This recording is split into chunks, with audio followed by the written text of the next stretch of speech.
just a quick video on my experience shorting TLRY and losing pretty much my whole account.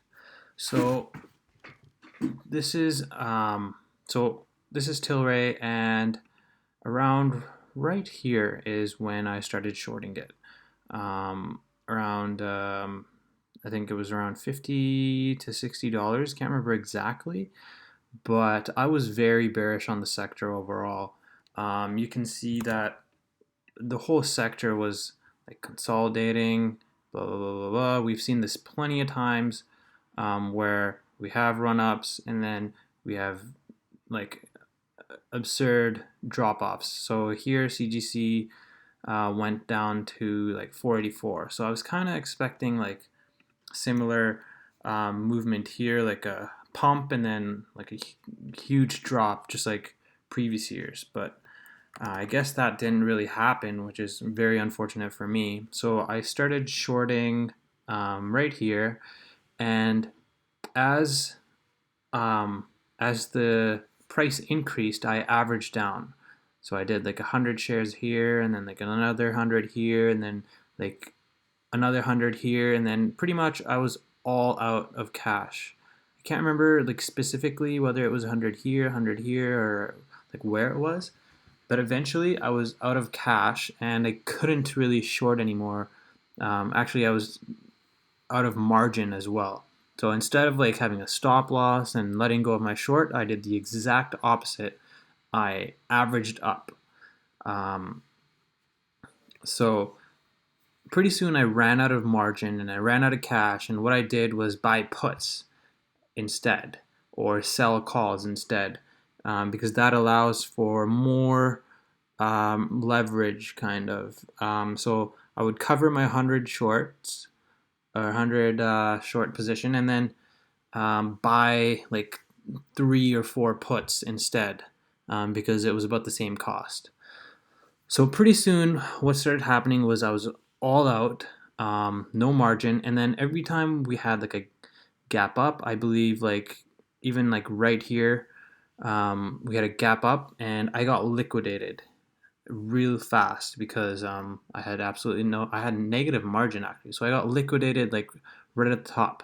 And then afterwards I'm like, oh shit, I don't want to be left out once this thing starts dropping. So when it did drop, I had some margin available, so I bought more puts or I sold more calls, and then it went even higher, and then it got liquidated again. And then when it when it dropped, like every time it dropped, like right here, I bought more puts, and then what happened was I got liquidated again, and that just kept on happening. And I'm like, well, eventually this thing has to drop. Same thing happened today. Like it went up, I got liquidated, and then when it went down, I bought more puts or sold more calls, and then like the cycle kept on repeating and repeating and repeating. Kept getting liquidated. I kept pretty much buying high and selling low, which is really unfortunate. And I got stuck with like a huge loss. Pretty much my whole account on Interactive Brokers has been destroyed because of this.